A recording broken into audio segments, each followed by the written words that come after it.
कुछ लोग, जिनमें एक युवक जिसका नाम राहुल है और एक लड़की सारा, वे चारों तरफ नजरें दौड़ा रहे थे, हर कोने को टटोल रहे थे। तभी अचानक राहुल का पैर फिसल गया। वो असंतुलित होकर नीचे गिरने ही वाला था कि सारा ने फुर्ती से उसका हाथ पकड़ा और उसे ऊपर खींच लिया। राहुल अभी खुद को संभाल ही रहा था कि सारा की नजरें गलती से नाव के निचले हिस्से पर पड़ी। अंधेरे के उस कोने में उसने एक चौंकाने वाला दृश्य देखा। एक सफेद ड्रेस पहनी हुई छोटी लड़की उसे अजीब और डरावनी नजरों से घूर रही थी। उस लड़की के चेहरे पर कोई भाव नहीं था, बस एक खालीपन था। सारा ने जैसे ही पलक झपकाई, वो आकृति गायब हो चुकी थी। सारा के दिल की धड़कन बढ़ गई। वो डर से कांप उठी और उसने चिल्लाकर बाकी लोगों को इस बारे में बताया। ये सुनकर सब बहुत डर गए और उन्होंने वापस लौटने का फैसला किया। वापस लौटते समय सब इस बात को लेकर परेशान थे कि इतने भारी जहाज को कैसे खींच कर ले जाया जाए। लेकिन सारा के दिमाग में सिर्फ वही सफेद कपड़े वाली लड़की थी। उसका चेहरा और उसकी अजीब नजरें उसके दिमाग से हट नहीं रही थी। तभी पीछे से रॉकी आता है, जो उनका दोस्त और जहाज का मैकेनिक भी था। वो सारा को परेशान देखकर पूछता है, सब कुछ ठीक है? सारा ने घबराकर कहा, नहीं रॉकी, कुछ भी ठीक नहीं है। उसने रॉकी को उस लड़की के बारे में बताया। ये सुनकर रॉकी एक पल के लिए चौंक गया, लेकिन फिर उसने बात को सामान्य करने की कोशिश करते हुए कहा, शायद ये तुम्हारी आंखों का धोखा था। तुम बहुत थक गई हो, तुम्हें आराम करना चाहिए। सारा को भी लगा कि शायद रॉकी सही कह रहा है। दोनों ने एक दूसरे को बाय कहा और सोने चले गए। अगली सुबह जब जहाज के मैकेनिक जहाज की जांच कर रहे थे, तो वे हैरान रह गए। जहाज के निचले हिस्से में एक बहुत बड़ा छेद हो गया था, जिसकी वजह से वो धीरे धीरे पानी में डूब रहा था। एक अनुभवी मैकेनिक ने कहा, अगर हमें इस जहाज को बचाना है तो पहले इसका सारा पानी निकालना होगा और फिर इसे खींचना होगा। ये कहकर वे जहाज की मरम्मत करने के लिए फिर से काम पर लग गए। उसी दौरान सारा अपनी बेचैनी कम करने के लिए जहाज के पास एक पुराने सुनसान स्विमिंग पूल में जाती है। वहां जो कुछ उसने देखा, उसने उसके होश उड़ा दिए। पूल की दीवारों पर गोलियों के अनगिनत निशान थे और पूल के तल पर गोलियां और पुरानी बंदूकें बिखरी पड़ी थी। ये देखकर साफ था कि यहाँ कभी बहुत ही खूंखार लड़ाई हुई होगी। सारा डर गई और वहां से भागकर अपने दोस्तों को ये सब बताने के लिए निकली। लेकिन जैसे ही वो बाहर निकलने लगी, वही सफेद कपड़े वाली लड़की फिर से उसके सामने आ गई। उस लड़की को देखकर सारा इतनी डर गई कि वो पीछे हटते हुए एक नाव से टकराकर गिर गई। उसके सिर में चोट लगी और खून बहने लगा, जो नाव में रिसकर नीचे चला गया। लेकिन सारा को इसका पता नहीं चला। वो मदद के लिए अपने दोस्तों को ढूंढने लगी, पर उसे कोई नहीं मिला। तभी एक लड़का, जिसका नाम आर्यन था, वहां आता है और उसे खींचकर बाहर निकालता है। जैसे ही वे बाहर निकलते हैं, पूल से पानी निकलना शुरू हो जाता है और देखते ही देखते पूरा पानी खून में बदल जाता है। उस खून में कई लाशें तैर रही थी। सारा और आर्यन ये देखकर बहुत ज्यादा डर गए। वे समझ नहीं पा रहे थे कि क्या करें। तभी उन्हें पता भी नहीं चला और पानी के टैंक का दरवाजा अपने आप बंद हो गया और लॉक भी हो गया। पूरे कमरे में मरी हुई लाशों की बदबू फैल गई। वे दोनों भागना चाहते थे, लेकिन दरवाजा नहीं खुल रहा था। तभी पीछे से एक और दरवाजा अपने आप खुल जाता है। बिना कुछ सोचे समझे वे दोनों उस दरवाजे से आगे बढ़ते हैं। एक अंधेरी सुरंग से होते हुए वे एक वेयरहाउस में पहुंचे, जहां चारों तरफ कचरा बिखरा था और उसमें से अजीब अजीब आवाजें आ रही थी। डरते डरते वे आगे बढ़े। सारा ने हिम्मत करके कचरे को लात मारी। जैसे ही उसने लात मारी, वहां से बहुत सारे चूहे निकलकर भागने लगे। वे घबरा गए, लेकिन तभी उनकी नजर एक ऐसी चीज पर पड़ी जिसे देखकर उनकी आंखें खुली रह गई। एक बड़ा बॉक्स था, जो पूरा सोने के सिक्कों से भरा हुआ था।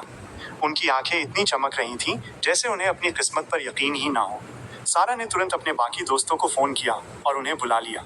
जब उनके दोस्तों ने बाकी बॉक्स खोले, तो पाया कि सारे के सारे बॉक्स सोने से भरे हुए थे। वे सोचने लगे कि इतना सोना मिलने के बाद वे सब करोड़पति बन जाएंगे। उनकी खुशी का ठिकाना नहीं था। वे भूल गए थे कि सोने को पाने के लिए उन्हें पहले ही इतनी कीमत चुकानी पड़ चुकी थी। उन्होंने सोचा कि अब पुरानी नाव को खींचने की क्या जरूरत है, जब उनके पास इतना सारा सोना है। सब सोना बटोरने में लगे थे कि तभी वो सफेद कपड़े वाली लड़की फिर से सामने आ गई और उन्हें रोकने लगी। वे कुछ कहने ही वाले थे कि अचानक एक लाल बटन अपने आप दब गया और एक जोरदार धमाका हुआ।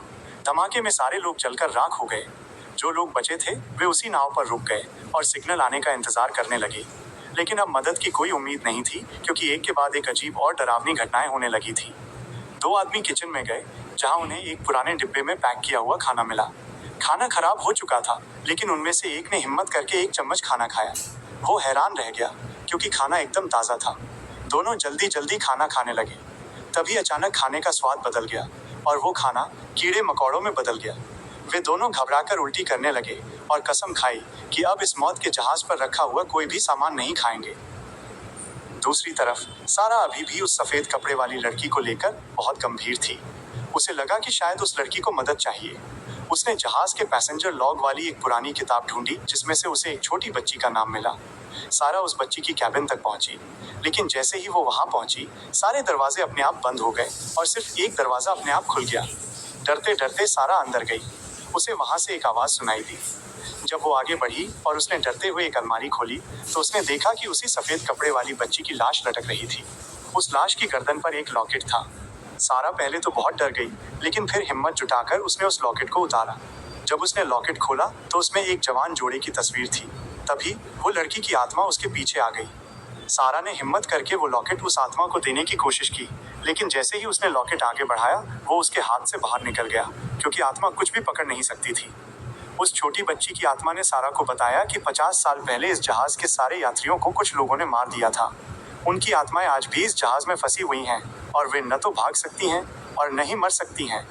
वो अपनी कहानी सुना ही रही थी कि तभी कमरा जोर जोर से हिलने लगा और दीवारों व छत से खून टपकने लगा। बच्ची की आत्मा गायब हो गई। सारा डर के मारे वहां से भागने लगी।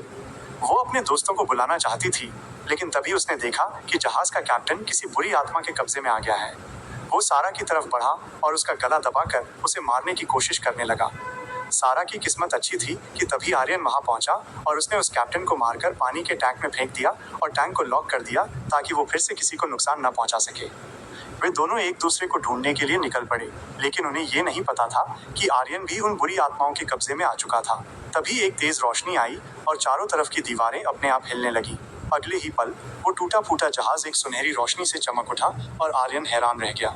उसे अपनी आंखों पर यकीन नहीं हो रहा था। तभी उसने पीछे मुड़कर देखा तो उसके सामने एक बहुत ही खूबसूरत लड़की खड़ी थी। वो उसके बहकावे में आ गया और उसके साथ एक कमरे में चला गया, जहां उस भयानक आत्मा ने उसे उठाकर पटक दिया और उसकी मौत हो गई। जब वो आत्मा मुंह फेर कर जाने लगी तो उसका चेहरा बहुत ही डरावना हो गया था। सारा जब अपने दोस्तों को ढूंढती हुई उस जगह पर पहुंची तो उसकी मुलाकात फिर से उसी सफेद ड्रेस वाली लड़की की आत्मा से हुई। तभी सारा ने देखा कि उसका एक दोस्त एक कोने में मरा पड़ा था, जिसके शरीर में लोहे का एक नकली धार घुसा हुआ था। तभी उस लड़की की आत्मा ने सारा को छुआ और उसका हाथ जूलिया के शरीर के आर पार हो गया। इसके बाद वो आत्मा सारा को 50 साल पहले की कहानी दिखाने लगी।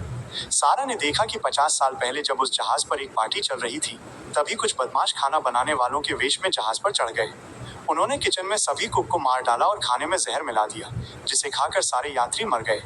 जो यात्री बच गए थे उन्हें उन बदमाशों ने एक लोहे के तार से काटकर मार डाला। वो छोटी लड़की इसलिए बच गई क्योंकि उसकी हाइट छोटी थी और वो छिप गई थी, लेकिन उन लोगों ने उसे भी पकड़ लिया। उसके सामने ही बाकी बचे लोगों को गोली मार दी गई। फिर उसे एक कमरे में घसीट कर ले जाया गया और फांसी पर लटका दिया गया। सारे यात्रियों को मारने के बाद वे बदमाश आपस में लड़ने लगे और एक दूसरे को मारकर मर गए। तभी वहां एक लड़की आती है और उस बचे हुए बदमाश को गोली मार देती है, लेकिन तभी एक आदमी वहां आता है और उस लड़की को किस करने लगता है। वो लड़की बहुत खुश होती है, लेकिन पल भर में ही वो आदमी उस लड़की को भी मार डालता है। ये सब देखकर सारा डर के मारे कांप उठी, क्योंकि उसने देखा कि वो आदमी और कोई नहीं बल्कि उसी के साथ रहने वाला एक दोस्त था। अब सारा को समझ में आ गया कि वो आदमी कोई इंसान नहीं बल्कि कई सदियों से लोगों की जान लेता आ रहा एक राक्षस है। ये सब जानने के बाद वो जल्दी से भागने लगी और बाकी टीम को बताने के लिए दौड़ी। रास्ते में उसने देखा कि कैप्टन वहीं मरा पड़ा था और उसके हाथ में एक आदमी की 50 साल पुरानी फोटो थी। सारा ने जहाज में से एक और लड़के को ढूंढा और उसे उस शैतान की सच्चाई बताई। वे कुछ बोल पाते इससे पहले ही वो शैतान उनके सामने आ गया। सारा ने उस शैतान को जल्दी से धक्का दिया और खुद भागकर दूसरे लड़के को ढूंढने चली गई। वो जिस जगह पहुंची वहां उसने देखा कि एक लड़के के शरीर के टुकड़े टुकड़े कर दिए गए थे। सारा गुस्से से आग बबूला हो गई। उसने समझा कि इस शापित जहाज को उस राक्षस के साथ ही उड़ा देना सबसे अच्छा होगा। वो तुरंत ऐसा करने लगी, लेकिन तभी वहां एक आदमी आ गया। सारा को समझ में आ गया कि कुछ तो गड़बड़ है, क्योंकि वो आदमी उस राक्षस से लड़ नहीं सकता था। वो समझ गई कि ये आदमी वही लड़की है जिसने पहले वाले आदमी को भी मार डाला था। अब वो राक्षस सारा को बताता है कि वो कई सदियों से सोने के लालच में न जाने के